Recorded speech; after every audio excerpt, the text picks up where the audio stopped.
Civil spirit app में आप सबका स्वागत है। हम अभी डिजाइन ऑफ ब्लेड कटर का कोर्स पढ़ रहे हैं। ठीक है।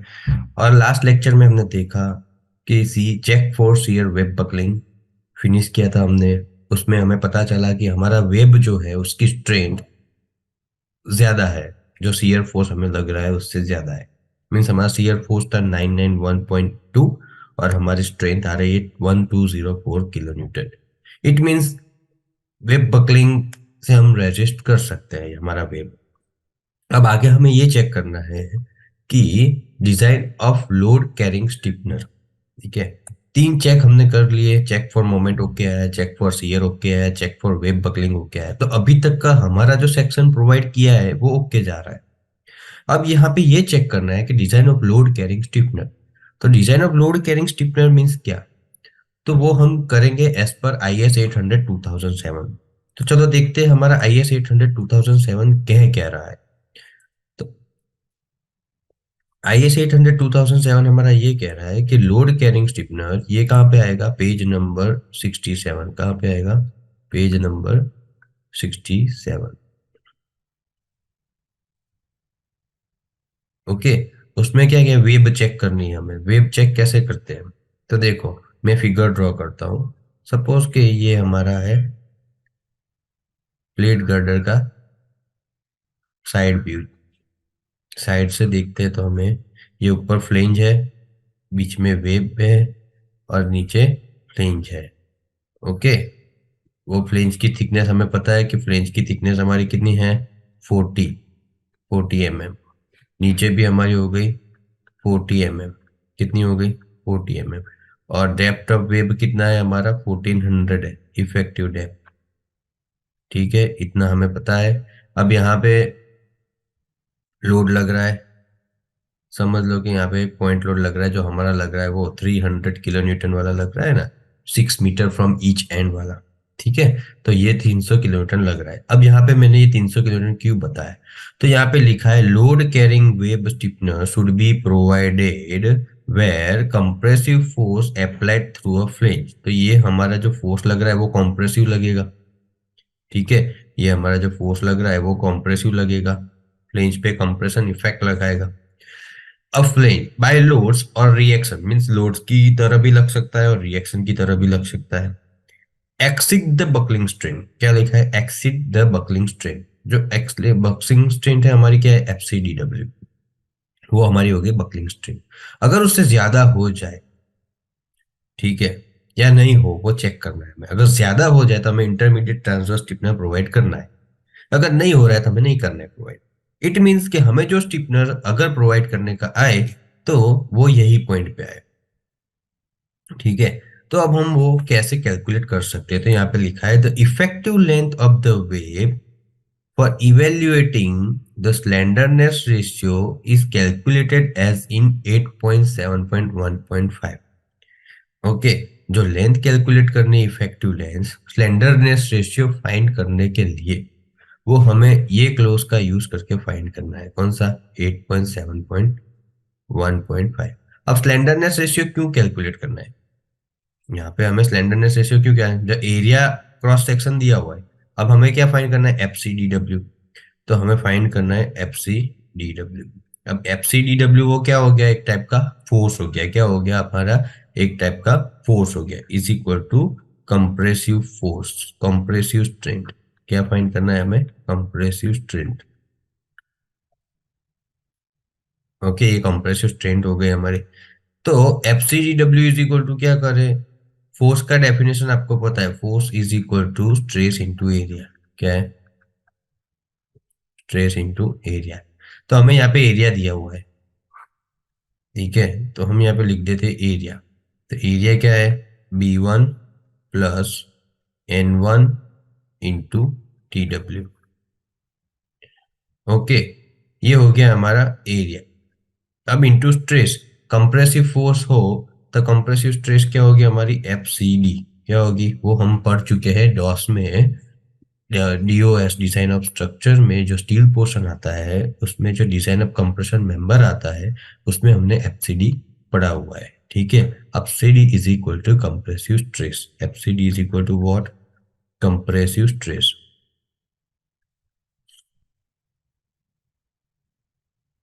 ओके, तो ये एफसीडी फाइंड करने के लिए हमें स्लेंडरनेस रेशियो कैलकुलेट करना है। क्या? एफसीडी फाइंड करने के लिए हमें स्लेंडरनेस रेशियो फाइंड करना है। तो यहाँ पे एक पॉइंट लिख देता हूं, to find FCD value we need to find slenderness ratio.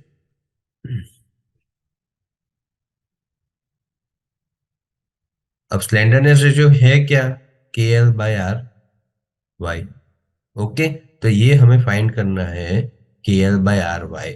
उसके बाद हम टेबल का यूज करके एफसीडी की वैल्यू फाइंड करेंगे। बट पहले हम ये क्लियरिफाई कर देते हैं कि ये क्या है। ठीक है, तो यहाँ पे क्या दिया हुआ है, B one is equal to width of stiff bearing of the flange. ठीक है, अभी हमने यहाँ पे स्टिफनर प्रोवाइड नहीं किया है। ठीक है, तो बेरिंग हमने प्रोवाइड किया ही नहीं है। इट मीन्स क्या, कि हमारे पास उसकी विड्थ नहीं है। विड्थ नहीं है तो B one is equal to क्या हो गया, 0 हो गया। इट मीन्स अगर हमें यहाँ पे कैलकुलेट करना है F C D W is equal to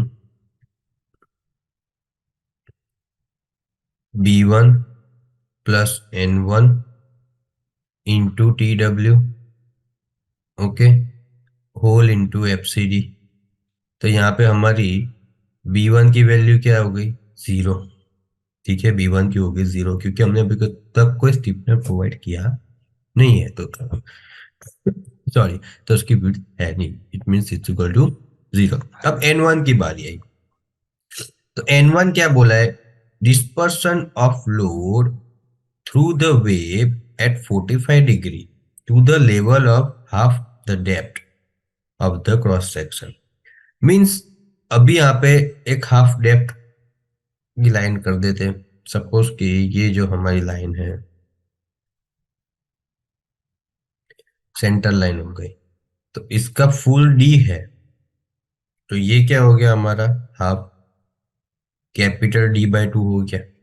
ठीक है, अब यहां से जो हमें 45 डिग्री का डिस्पर्शन करना है, क्या करना है, 45 डिग्री का डिस्पर्शन। तो ये पॉइंट से मैं 45 डिग्री का डिस्पर्शन करूँ तो यूं एक साइड होगा और यूं एक साइड होगा। ओके, ये हो गया हमारा 45 डिग्री का डिस्पर्शन। ओके, अगर आप मान लो तो 45 डिग्री का डिस्पर्शन, तो मैं, चलो एक एज्यूम कर लेते हैं कि हमें एक स्क्वायर शेप है। ये स्क्वायर शेप है जिसकी सारी साइड सेम है, means L L L L. अगर इसको ये से क्रॉस किए तो ये सब 45 डिग्री पे होगा। अगर यहाँ पे ये क्रॉस बना है तो हर एक क्रॉस 45 डिग्री का होगा।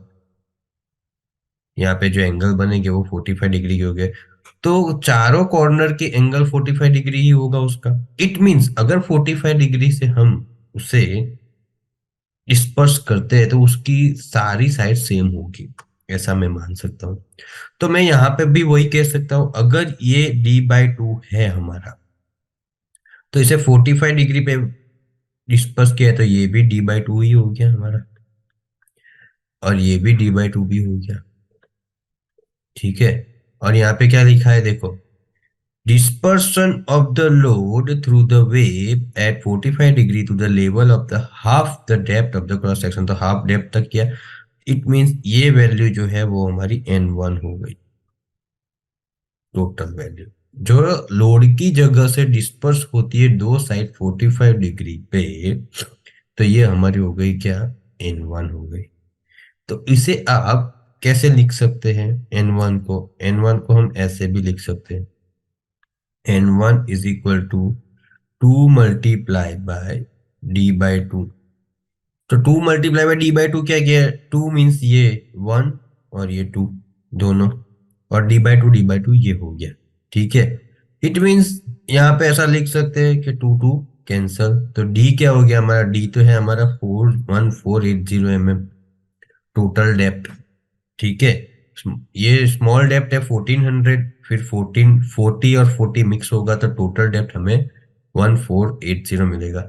तो ऐसी इसी तरह हमें n1 की वैल्यू भी मिल गई, तो हमें b1 भी मिल गया, n1 भी मिल गया। ठीक है, अब थिकनेस ऑफ वेब, तो हमने जो वेब पोर्शन प्रोवाइड किया है, इसकी थिकनेस ऑफ वेब क्या है, 12 mm है।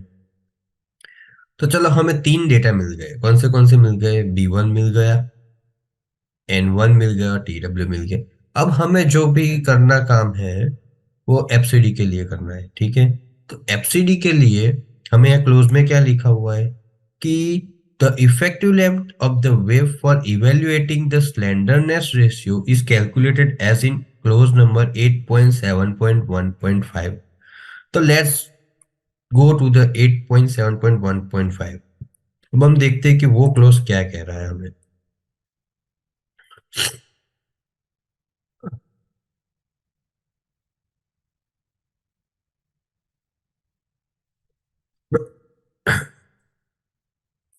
आप बोल रहे हो ये सब बड़ा बड़ा ही आ रहा है, कोई छोटा तो आ ही नहीं रहा है। ठीक है, बकलिंग रेजिस्टेंस स्ट्रेंथ हमें फाइंड करनी है, ठीक है। यहाँ पे लिखा हुआ है, पूरा पढ़ना पड़ेगा कि the buckling resistance strength FQ should be based on the design compressive stress FCD of a strut curve C. Means हमें यहाँ पे सी कर्व ही लेना है, कौन सा लेना है, सी कर्व ही लेना है।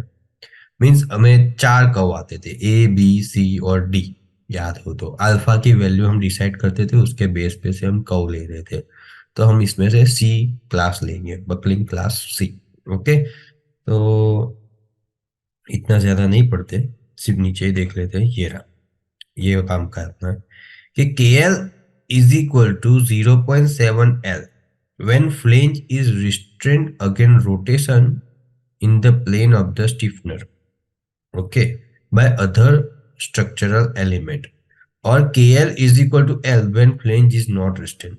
यहाँ पे हमारा रिस्ट्रेंड है, ओके, वो आपको क्वेश्चन में ही मेंशन किया जाएगा एग्जाम में। यहाँ पे भले मैंने मेंशन नहीं किया, but here it is our flange is restrained against rotation in the plane of the stiffener, वो वाली कंडीशन है। इट मीन्स हमें यहाँ पे अगर एफसीडी के लिए slenderness ratio for FCD we need to find slenderness ratio, which is KL by RY, in which we got the value of KL. KL is equal to 0.7 L. Why? Because as per IS 800 2007, okay, clause number 8.7.1.5, a condition, okay, a condition क्या कह रही है, ये वाला, okay. तो अब हमारे यहाँ पे एल मीन्स क्या, एल यानी कि डेप्थ, व्हाट, एल यानी कि effective depth which is 1400, web portion है तो वेब की डेप्थ होगी यहाँ पे, L is equal to depth. तो हम यहाँ पे लिख सकते हैं के L is equal to 0.7 D, ठीक है। अब हमारा जो है कंडीशन आर वाई फाइंड करना है, ठीक है। तो आर वाई यानी कि क्या, तो आर वाई यानी कि यहाँ पे लिखते हैं, आर वाई यानी कि radius of gyration, radius of gyration, okay. अब रेडियस ऑफ gyration मीन्स उसका इक्वेशन था √I/A, ओके। आई यानी कि nothing but the moment of inertia, I यानी कि moment of inertia, and A यानी कि एरिया, किसका, वेब पोर्शन का, ओके। अब हमारा जो वेब पोर्शन है वो क्या है, यानी कि वेब प्लेट। तो हमारी जो वेब प्लेट है वो ये है, ठीक है। ये हो गया हमारा थिकनेस ऑफ वेब, ये हो गया हमारा small D. Now this is symmetry, okay. So as per moment of inertia I is equal to BD³ by 12, okay. Here our B is TW and D is depth, okay. But we have to find here IY1, it means IXX, so db cube by 12.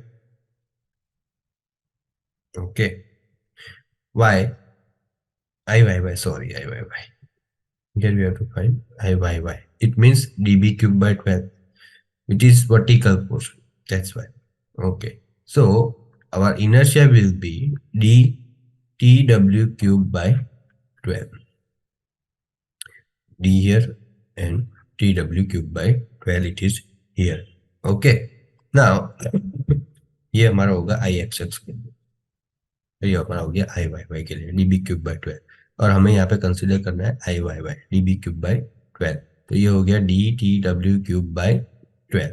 Okay, D T W cube by 12 हो गया, और area हमारा क्या हो गया, D into D W area. Okay, so let's derive this equation. So ryy is equal to under root of dtw cube by 12 into d into tw. dd cancel, tw cancel. It means the equation will be ry is equal to under root of tw square by 12. Let's remove the square root. It means tw by under root 12. What is the value of under root 12? ry is equal to tw divided by under root 12. So let us find the value of under root 12. It is 3.464. Okay. Now we get the value of ry. Put this value in equation kl by ryy. So kl by ry is equal to, we can write 0.7d divided by tw divided by 3.464. This value go upside. It means 3.46.2.7. So we get the value 2.43 d by tw. Okay. Now finally we get the value of kl by ryy. So let us solve this value. D is equal to nothing but the 1400 and tw is equal to 12. So 2.43 into 1400 divided by 12. So what we get the value? Into 1400 divided by 12. We get the value 283. Okay, 282.9. Sorry. Decimal problem. 282.9. This is the constant, so there will be no any unit. We get the value of slenderness ratio.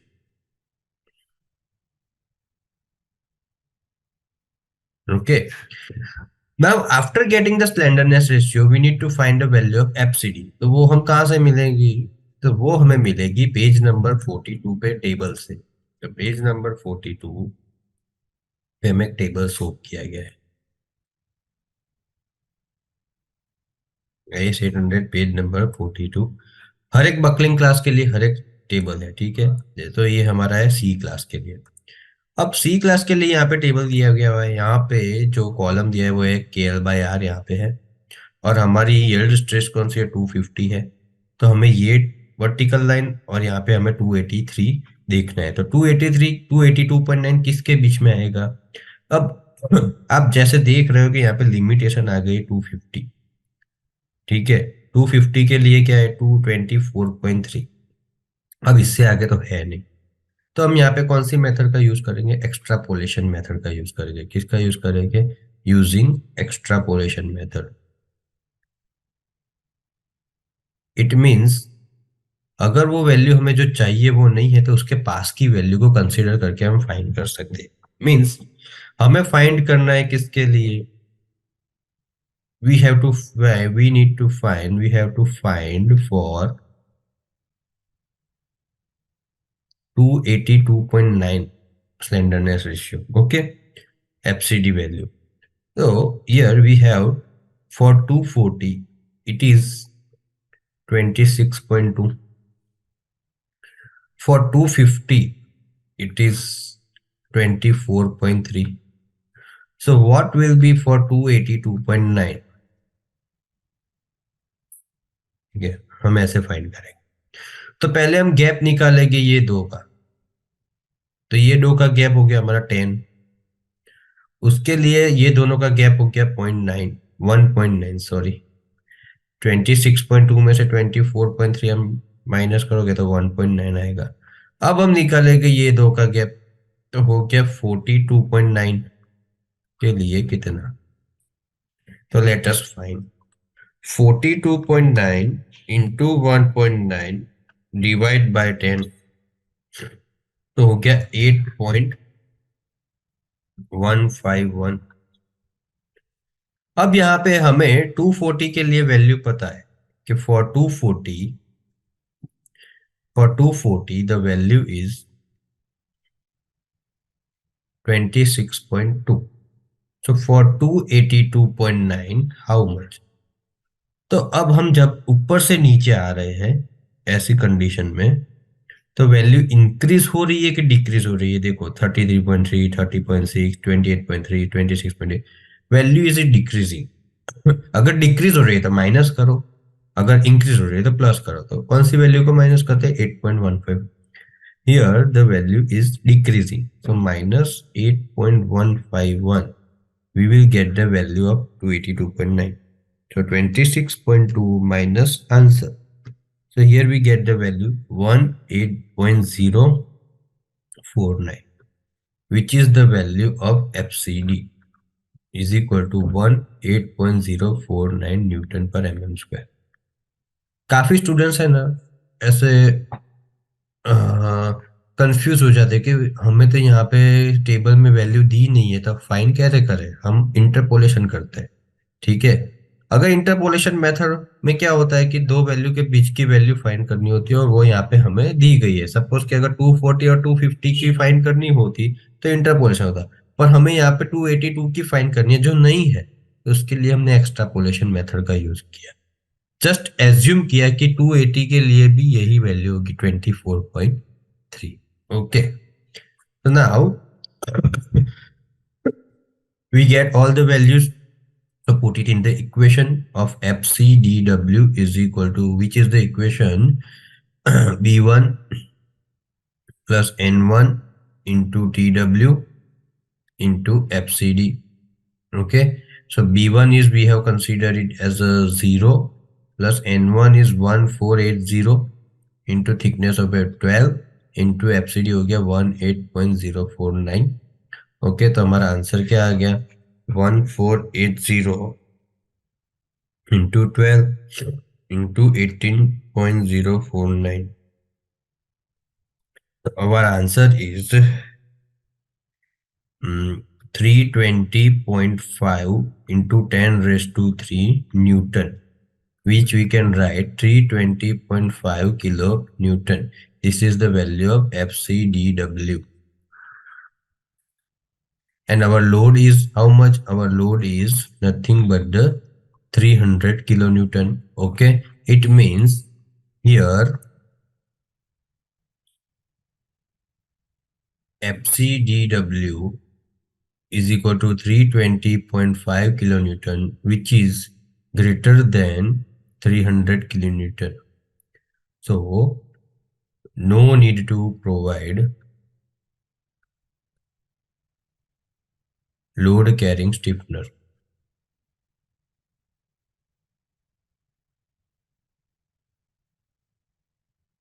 Okay. Check is okay. तो दोस्तों, हमने आज design of load carrying stiffener देखा। I hope आपको समझ में आ ही गया होगा। अब हम नेक्स्ट चैप्टर में देखेंगे, नेक्स्ट लेक्चर में, डिजाइन ऑफ बेरिंग स्टिफनर। ठीक है, जिसमें परफेक्टली एंड सपोर्ट प्रोवाइड करना है कि नहीं करना है वो सब हम देख लेंगे। अगर एंड सपोर्ट प्रोवाइड करना है तो हमें उसकी डिजाइन करनी पड़ेगी। तो मिलते हैं अब हमारे नेक्स्ट लेक्चर में।